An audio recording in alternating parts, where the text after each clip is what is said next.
chili whip. I like to do, I learned. Spray the canvas so that it doesn't pull the moisture out? Yeah. Okay.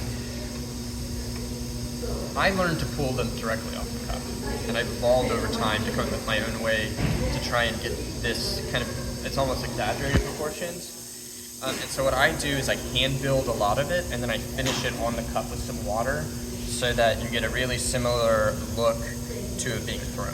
Now if I had pinched this cup, maybe I'd make the handle pinchy too. But because I've thrown it, I want the handle to have the same appearance. So there's one version of a handle. Here's another one. This is a very famous potter named Linda Christensen who makes really, really nice cups.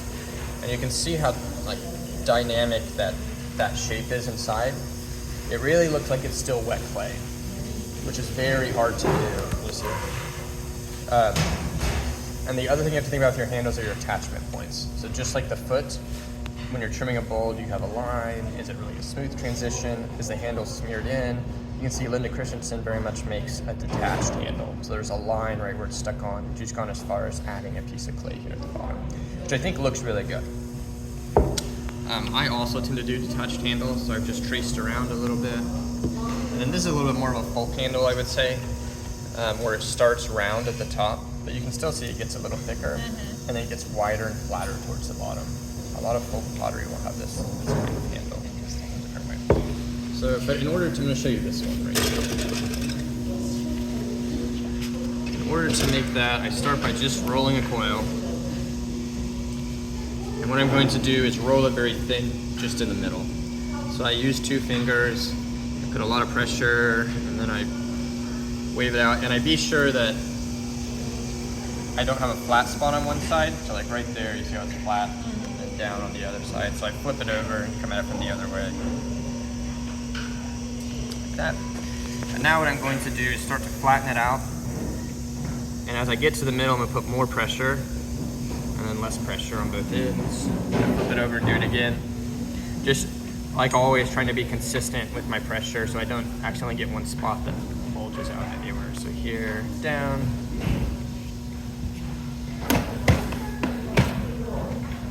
And then you just need something to cut the ends off. And you already have something that's thicker on both ends, thinner in the middle, that direction and this direction. So it's a really quick way to get quite a sculptural handle in Leeds.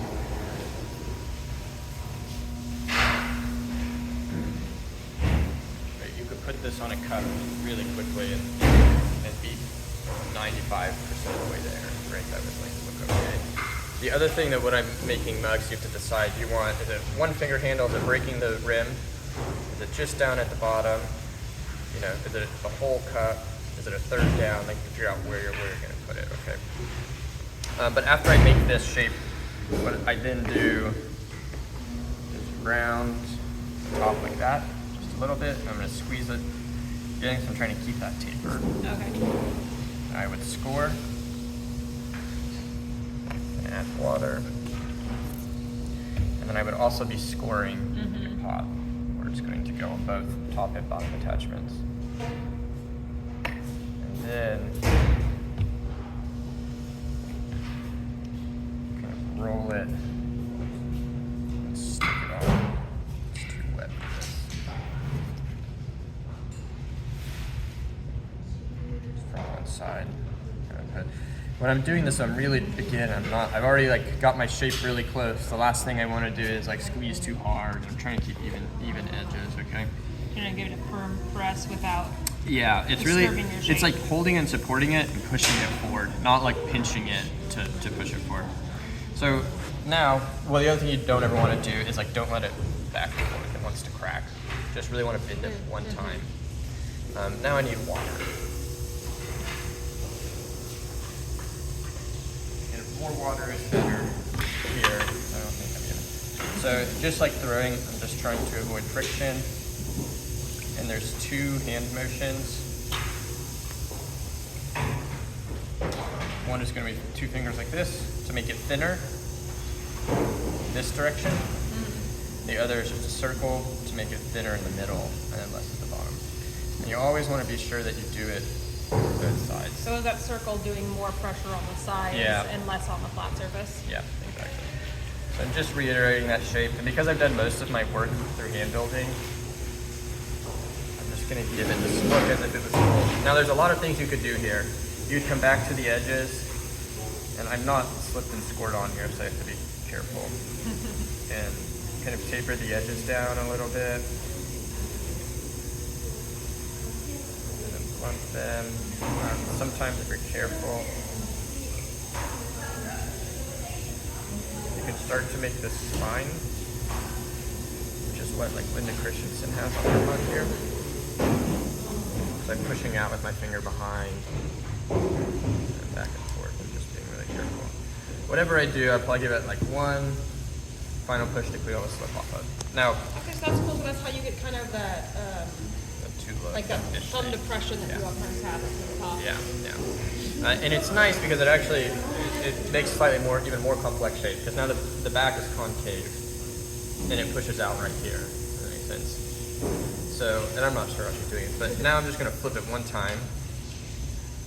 Like this. I should already have it slipped and scored. And this is just how I do it. I attach by using a large part of my finger here and rotating back and forth. Okay. And usually I finish in one direction. Don't do this kind of thing. Just finish it. And then if you need to, you could trim things so that they match, round it off a little bit. Okay, so that's close. Like that's not a bad looking handle. It's sort of sideways. Sorry, I'm on plastic here. This is the very last thing you can do. You should do it, and you should do this only 1 or 2 times. I was always told 1 time. Sometimes you do it more. You're going to go on the inside with the wet finger and push it up so that it feels like it's defying gravity just a little bit. And this should be a little bit like that. See how this is down right now? You try and change that. So I'm going to go inside once, push up. And it's a little hard right now because it's slipping around. But that's a better shape. It feels like it's fighting gravity. It pulls up, and it's easy to fit 2 fingers in there.